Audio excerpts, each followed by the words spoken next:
You got to hit the yacht right when it's like you're working out. I'm working hard.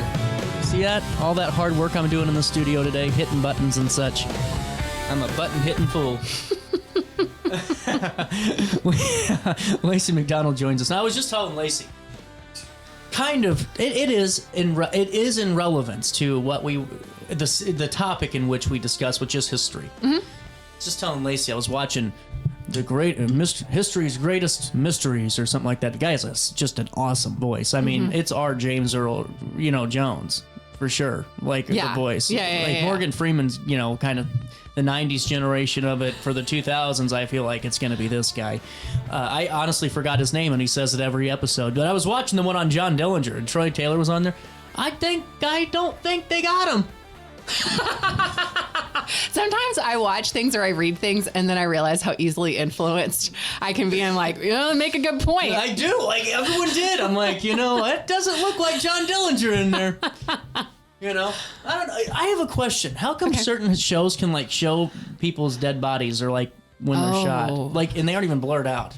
Is it just the graphicness of which the image was? Because this was when he was in the morgue. The alleged body. So is your question about why the right to it or the rating?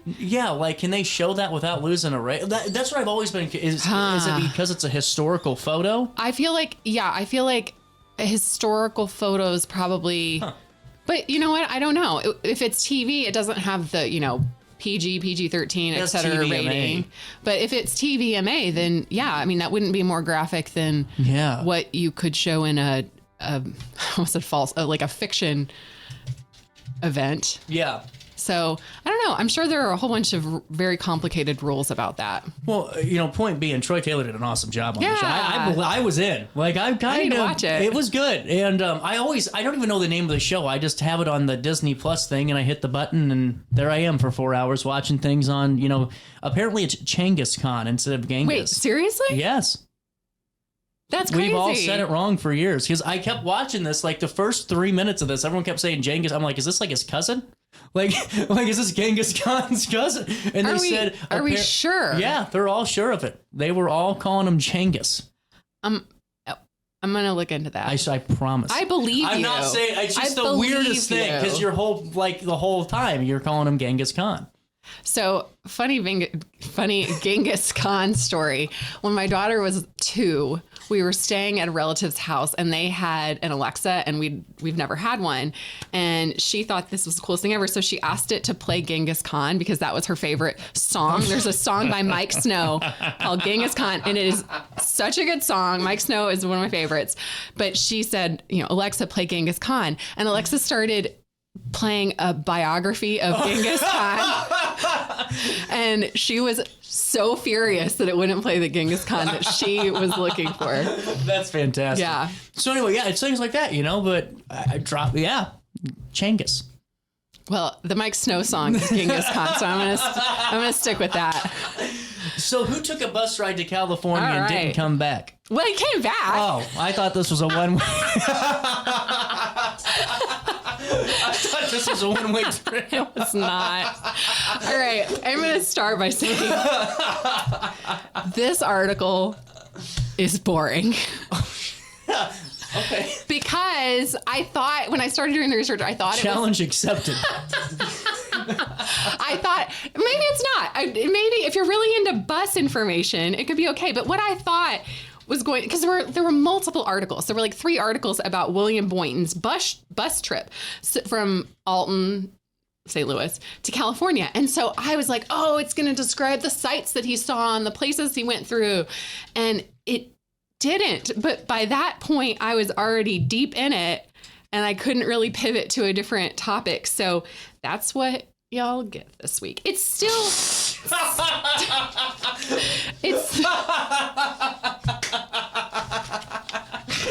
I needed that today.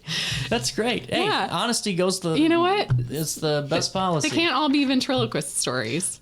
Yeah. They all, you can't... If I just interviewed, presidents of the United States, then it would be a boring show. There wouldn't be... when you interviewed a president again, they'd be like, oh, well, that's a typical Tuesday.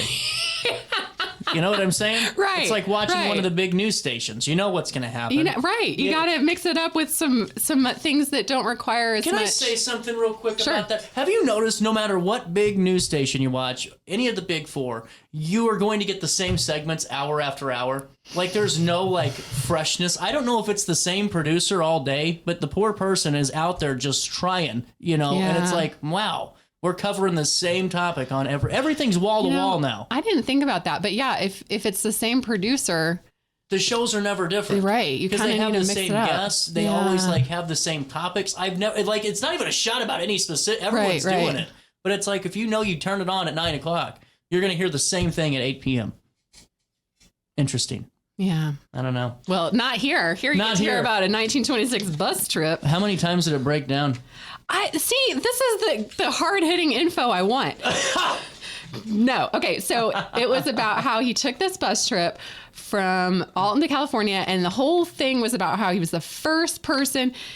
The quotes were the good part. It was like, Boynton was set to become the pioneer Altonian in making the round trip riding all the way in commercial motor buses. Dun, dun, dun. What was the gimmick here? Was he like marketing Alton or something? Bus? No, he had business, so he decided to take a bus. So I found myself just taking us through where he went because I didn't have anything else to write about. He took a bus from St. Louis to Kansas City, then to Denver, then to Los Angeles. Wow. The journey took 5 days. 5 days. In a bus? On a bus. No, and this was a local lawyer. He did not have to do this. And then they had trains, right? Yeah. That's what usually you do. So Mr. Boynton, this was this a new trip? Was this like a new route? See, I wanted to know that, but I couldn't figure it out. I just don't know why this is news. Well, I told you it was going to be boring. I'm not saying you're wrong here. I'm just saying, like, at what point, like, I mean, even the Telegraph had to know in 1926, like, wow, we are. There were 3 articles. 3 articles, which is why sometimes when I compile stuff, like, I don't write the article all at once. I will find an article that sounds cool, do some research to find. How much money was he giving the Telegraph? Maybe. Well, he was like if he was advertising a judge. I think it was because of who he was. Oh, like he was known in the community. They probably just wanted everybody to know that he wasn't going to be around for more than that. That was probably weeks. A good point there, Lacy, that they just thought, this is a good way to get it out to the public that I will be gone for at least 10 days because I took the worst route to California. Right. And they were so dramatic about it. The Telegraph was so dramatic. Mr. Boynton was born too late to be in the class of the 49ers who took ox teams to California, but he may enjoy a distinction of being one of the first bus line tourists to the Pacific coast. Like that, they were comparing him to Gold Rush 49ers because why not? Why not? So he was going to take the train back, but he hadn't seen enough on the bus, so he decided to come back by bus as well. What is there to see on the bus? I don't know. Whatever. I don't know. Whatever's between. I'm not yelling at you. I'm just like, I'm yelling at the article. Yeah, that's why I'm mad at this. Whoever wrote this, I mean, there must have been a down year for him. I mean, well, yeah. The journey took who would be on a bus for 5 days and go, you know what, with the means, Lacy, right? To go, I think I'm going to take the bus back. Yeah. Because I didn't see enough between St. Louis and Kansas City. No one does. Right. It's the same thing. Maybe Denver, maybe Colorado, maybe it was beautiful. That's a good point. Or now, like I bet that could Denver be a to really LA. Good point. I would do that. Yeah, that would be cool. I'd prefer on a train, but I would maybe do it on a bus if you could convince me. Tell me some of the sites. Was it a nice bus? I don't think so. Could be. So anyway, he got all the when on his way back. This article. It's nice because we don't have to worry about any of it. He started back by bus, but ended up taking a train in Nebraska to get back faster and return to work. But how did he get to Nebraska? It means he took a different route back on the bus. But what was the route? I don't know. Couldn't figure it out. I wonder if that's why he took the train, because he was getting turned around. Maybe he was like Nebraska. He was like, I left breadcrumbs in the last bus station, and there sure as heck ain't no breadcrumbs. Just like gets out of the bus and a tumbleweed goes by, and he's like, oh no, I got to find a train. Some 7-year-old with a spit and chew into a spit. But CJ, this is where we get the twist. Oh, shoot. There was a fourth article. Oh, no. And this one was just a note in the personal section of the Alton Telegraph on May 17th. So the article about him, the front page article was on May 14. The listeners were not happy. Yeah. So on the 17th. I caught that. Did you hear me how I caught that? So no one could say that I cursed on the air. I caught that. I said, I'm not happy. Good catch. Oh, yes, that was good. Was a good job, catch. CJ. Man. So apparently, Boynton was not the first Altonian to make the trip from California or to California by motor bus. Mrs. Charles E. Lesner, and I figured out her name, her full name was Ethel Carnes Lesner. Good work there. That can be tough. Thank you. And she had just been a candidate for Justice of the Peace. And then she got it a couple of years later. She got to be Justice of the Peace. That's she won the What election. is Justice of the Peace? It's like a police department-y thing, I think. I'll have to look that up. I don't remember. I always just like all back in the details. day, it seems like there was always a Justice of the Peace. I mean, I think it's a law enforcement thing, but I'm Can they marry you? Yeah, that sounds like it. Okay. We'll have to do some research. Yeah, let's do some research. You're welcome. So she and her daughter went, and it was way before Boynton. He did go again. He went 4 years later and went through Salt Lake City this time. And then on the way back, came through Albuquerque, New Mexico. He slept in the bus seat on his way there and back, which was a 5-day journey each way. And then the quote was, but notwithstanding that element of discomfort, he said he enjoyed the trip. I just can't get over the fact. This is why we don't do stories, guys. I think this is a good runoff point, touch-off point, and jumping off point. They do the story. They're like, this guy's right. It's the middle of May. There ain't nothing going on.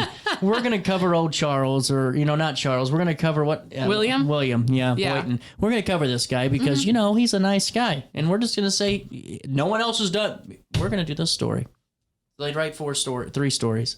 And then, the blood of the Lesners are boiling. Like, they're looking at this going, where is our article? Where are our 3 articles about our journey? Right. And I went back and looked, and there was nothing in the Telegraph about when they went on a bus. And, this is a prominent fan, Justice of the Peace. You don't just do that any day. Well, she was cool. And the daughter, so it was Ethel and her daughter, also named Ethel, to make things more confusing.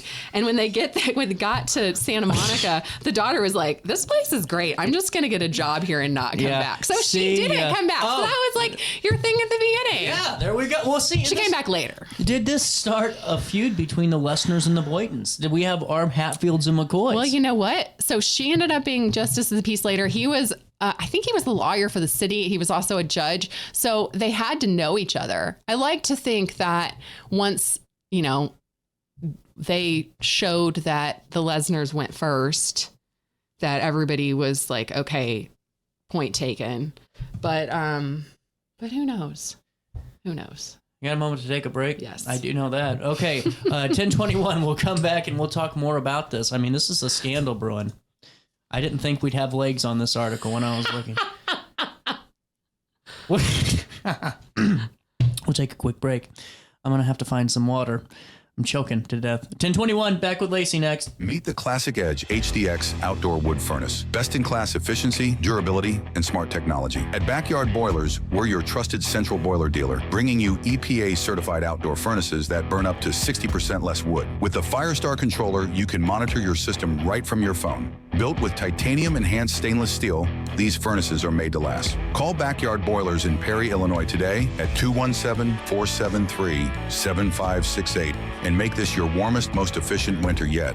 At Alton Elite Jiu-Jitsu, we help students of all ages build confidence, discipline, and real-world strength. Join a supportive community that challenges you to grow both on and off the mat. Experience the art of Brazilian Jiu-Jitsu with a 7-day free trial at our new location. Call 618-795-2692 or visit AltonElite.com to start your journey today. Train hard, serve others, live elite at Alton Elite Jiu-Jitsu.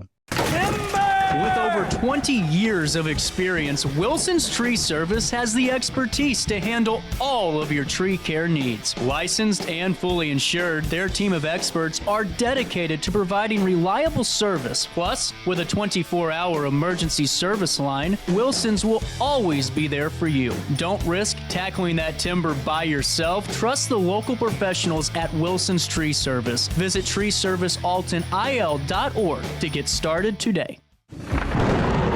As the storm hits, your roof protects everything underneath it. Trust the storm damage and roof replacement experts, Archer Roofing and Restoration, providing free inspections, help with insurance claims, and offer financing options that make replacing your roof affordable.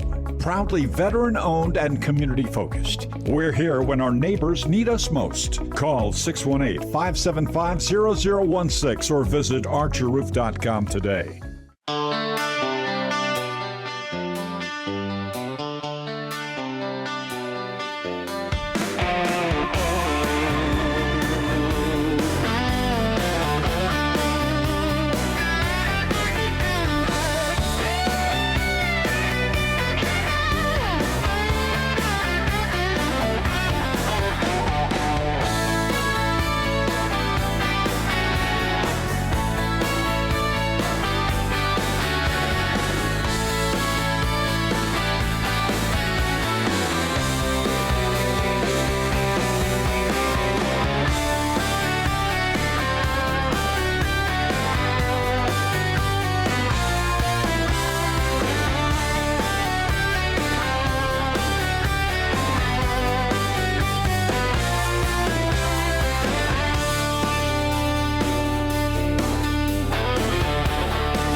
righty. 10:25. Losing my voice already. At least it's into the 10 o'clock hour. We're almost there. Halfway done, yeah. We are 35 minutes away. I did math right then and there. Very proud of you. Fantastic. Fantastic. Hit the beat. Okay, back to Lacy. Okay. Back to the scandal. Oh, yes, of course. Because scandal. I'm going to dramatize this. Okay. I truly believe that the listeners were just absolutely screwed out of title, the first person to go to. And that's always how it goes in history, you know. But I'm glad they, you know what? Kudos to the Telegraph for letting them voice their frustration. Yes, I appreciate. No censorship. It didn't say frustration. It didn't say that. But I was disappointed that it didn't say what their route was or any details about their. They didn't give them any time to shine. Yeah, and it was just in the personal section. It wasn't like that's where you put like so-and-so went to a party at so-and-so's house. Like I wanted this to be its own. The personal section in 1926 was just so much different than like the Riverfront Times personal section. Yeah, to clarify. Just want to throw that out there too. Personal section in 1926 was not where you looked for a romantic partner. It was where you talked about who you had a picnic with, and not in a romantic way. It was like the Wood River Biking Society is having a picnic. I don't know if that's a real thing. But they wouldn't make that a headline. But you know, this Boyton going to I don't know. Well, there was an article. I don't know if I included it or not. Oh yeah, Boynton's hat is in the ring for judgeship. April 21st. There was an article that name about. Sounds so poignant for Alton. Like, why is Boynton? Did he do a lot? Yeah, he was very involved in. That's like, what I city feel like. politics and stuff. I feel like I've heard his name a lot. Yes, you have. And so the article was about how he was going to run for judge, I guess, or he was putting his name in. I don't know how they chose the judge. Anyway, he was like, I want to be judge, but also I'm going on a bus trip. I'll see you guys later. So it was like he let everybody know before he left on his bus trip. That's how I do it. Yeah. Hey, I'll be coming back with some business because I'm running for judge. See you in 12 days. Yeah, and the funny part about that is the dates didn't line up. Like I tried to, he was like, I'm going to California on a bus, leaving tomorrow. And then like 2 weeks later, there was a thing like about how he was on his way back, but then the dates, like the how many days everything took didn't line up. So I just left that out completely because it was too hard to figure out. I had all the dates in, and then Lauren, my coworker, read it and was like, this is confusing. And I was like, thank you very much. And then no, I love that. I know. I just, the way you say you're right, because I do the same thing. Like, then they're gone. Like, yeah. Then they're gone. So I just switched it to May 1926 instead of, because the article came out when he was already on his, like he was about to come back, but it made it sound like he had gone and come back in like 2 days, like based on when the articles were published. Whatever. It doesn't matter. Anyway, point is, dude went on a bus trip. Telegraph wrote about it 3 times. And then they wrote about the one he went on 4 years later. Man, if only that Peter, Paul, and Mary song would have been Leaving on a Bus. It's about this trip. It's about this trip. Well, and I had the hardest time finding a photo too. So a lot of times I use Library of Congress photos because I can use them. There's no photos of Boynton. Well, I didn't see any. There could be out there somewhere, but I don't know. I used a photo of a Greyhound brochure, like Greyhound bus brochure. And the reason I did that is I don't know if he took Greyhound. It didn't say the bus line, but this is from a couple years later. I think it's from 1935, but you could kind of see like the kind of bus and all the places that they talked about going. But at first I just tried to find a bus from that time period. And then I kept finding ones from Washington, D.C. And then it was just like the bus I wanted, but with like the Washington Monument in the background. And that's the opposite of where he went. And so I didn't want to confuse anybody with that. So that is why it has a Greyhound brochure from several years later. Best I could do. Best I can do is a brochure from... Best I can do is a brochure from 1935. Yeah. Best I can do. And that Pawn Star show is so fake. You know, everyone was so convinced for a while that like people were actively bringing in these items just off the street. Like, could you imagine just seeing somebody flying with one of these like medieval swords? Like they're just ready to get it appraised. Oh, I could imagine what TSA would do to that. I love that this is not the first time we've brought that up in conjunction with my articles. Best I can do is a brochure. I like it. With that being said, do we know what we were writing about next Friday? Yeah, so I'll be on next Friday to talk about... See, I was trying to remember. I'm not good. I'm like Dory, short-term memory loss. Well, there's always a lot going on. So a lot of thoughts. The article that is coming out tomorrow, and Memorial Day is throwing me off too. I thought all day yesterday it was Monday. The article for tomorrow is about the May Frolic, which was the dance performance for the YWCA in 1926. So it's about all the different dances that they did at the Spalding Auditorium. That's part of that. That's cool. Thanks. The Frolic. The May Frolic. What dances were they doing? Like tap dancing? I don't know if they were tap dancing. They had some ballet, some line dancing. There was American Clog. It was the first time they had American Clog. What's American Clog? It's a dance. So it's kind of like tap dancing because you're... Oh yeah, like a clogging. Yeah. I don't know what makes it specifically American Clog. Now I have something to try to find out for next week. And then instead of making a clogging sound, it just says "yeehaw." Going to you. Like it says yeehaw. Oop, Your foot. Oop. It says oop. That'd be the Midwestern one. Oh. Yeah, and there were some where I couldn't figure out if it was the actual name of a dance or if it was not. There was one, it said balloon dance and balloon was capitalized, but I couldn't figure it. So I Googled what is a balloon dance, but nothing came up. So I don't know if that's a real kind of dance or if it was literally just kids with balloons. These are the things that are forgotten to history. Forgotten to history. I know. Everybody knew at the time, but now I can't figure it out. Surely no one will forget what a balloon dance is. Lacy, it's always good talking to you. You too. 10:32, we'll take a quick break, and we'll learn all about the balloon dance next Friday at 9:20. 9:20. Okay. There we go. Hey, we'll take a quick break, come back with the Glenad Food Pantry right after this, RiverBender.com, Roku TV.